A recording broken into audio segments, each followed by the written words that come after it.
Merci d'écouter Europe 1, il est 9h30. Le journal des médias avec Thomas Joubert. Bonjour Thomas. Bonjour, à la une ce matin, Canal+ supprime une séquence du Petit Journal sur Internet. Des paparazzis déguisés se seraient introduits dans l'hôpital où était soigné le compagnon de Nabila. Et TF1 programme une spéciale sur les enfoirés.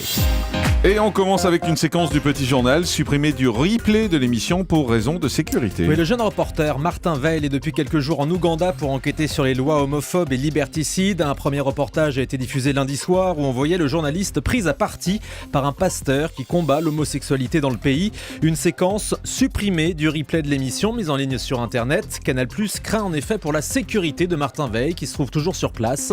Hier soir, on a pu voir un autre de ses reportages à la rencontre de deux Ougandais homosexuels et persécutés. Cette fois, Yann Barthès a clairement annoncé à l'antenne que la séquence ne serait pas visible sur Internet, toujours pour des raisons de sécurité. Alors, on explique juste d'un mot pourquoi. C'est parce que Canal+ n'est pas visible là-bas alors qu'Internet est accessible. Donc, ce qui veut dire que les gens en Ouganda peuvent voir Canal uniquement sur Internet. Et c'est pour ça qu'ils le coupent là-bas. Des paparazzis auraient tenté de s'introduire dans l'hôpital où était soigné Thomas Vergara, le compagnon de Nabila. C'est l'avocat de Thomas Vergara qui raconte à Var Matin ces scènes très surprenantes observées à l'hôpital Georges Pompidou à Paris. Selon lui, des photographes s'étaient introduits dans l'hôpital déguisés en faux médecins, en faux brancardiers ou en faux malades avec un plâtre. L'avocat raconte que son client était suivi partout. Il parle d'un déferlement médiatique sans précédent. Sur la personnalité de Thomas Vergara, l'avocat explique que la télé-réalité est un monde qui rend fou. Selon lui, les facteurs qui équilibrent normalement l'être humain n'existent pas chez ces anciens candidats. Je cite, ils n'ont pas de vie de famille, pas de vrai domicile où se réfugier. Ce n'est pas très équilibrant. TF1 va proposer une émission spéciale autour des enfoirés. On vous en avait parlé déjà la semaine dernière, avant la diffusion du grand concert début 2015. TF1 va programmer une spéciale Les Enfoirés en chœur le vendredi 12 décembre. La soirée sera animée par Cadmerade et Michel Larocque. Ils reviendront sur les meilleurs moments des précédents spectacles. Les téléspectateurs sont invités à voter pour leur titre préféré interprété par Les Enfoirés sur le site de TF1.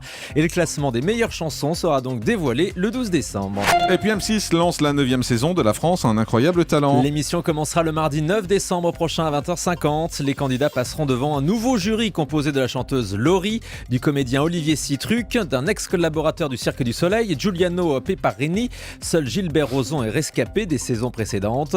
L'une des nouveautés, c'est que le jury participe cette année aux phases de casting et du changement également à l'animation puisqu'Alex Good sera accompagné cette année de Louise Eklund qui remplace Sandrine Cormand.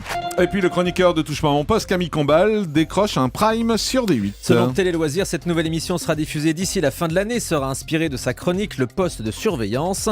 Camille Combal a confirmé qu'il travaillait bien sur des primes en solo, mais produit par Cyril Hanouna. Il était l'invité du Buzz TV Magazine. Non, je suis pas pressé de m'émanciper. En revanche, oui, il y a quelques projets qui arrivent, mais toujours avec Cyril, puisqu'on s'entend bien. Ouais, et moi j'ai envie de travailler avec Cyril, donc je vais peut-être faire quelques primes tout seul. Il y a des petites choses qui sont en préparation, des grosses choses aussi. Mais on verra si on est encore. Produit par Cyril Hanouna sur D8. Ouais, j'espère, ouais, vraiment. On bosse vraiment main dans la main. Et Cyril, c'est plus le premier à me motiver à dire allez, fais un peu d'autres trucs, va un peu faire, parce que moi, à la limite, je m'amuse bien dans TPMP, et voilà. Voilà, effectivement, donc Camille Combal, bientôt en prime sur D8. Le film Intouchable sera diffusé pour la première fois en clair à la télé sur TF1. Avec une grosse audience à prévoir, le dimanche 7 décembre à 20h50, la Une diffusera donc pour la première fois l'un des plus gros succès du cinéma français, plus de 19 millions d'entrées. Intouchable avec François Cluzet et Omar Sy. Omar Sy qui vient d'être sacré homme de l'année par le magazine masculin GQ. Dans la catégorie télévision, c'est Gilles Boulot, le présentateur du 20h, qui a été désigné. TF1 lance la suite de 2 de ses séries phares. Le tournage de la saison 12 d'Alice Nevers, Le juge est une femme, vient de démarrer. Tournage également d'une nouvelle saison de Doc Martin avec Thierry Lhermitte, la 4e. Elle sera composée de 6 épisodes. Thierry Lhermitte qui reprend donc son rôle de médecin de campagne.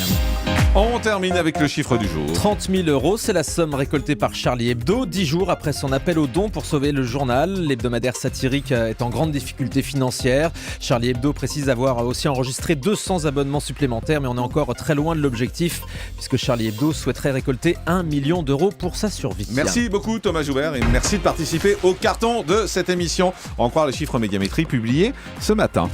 Le grand direct des médias, Jean-Marc Morandini.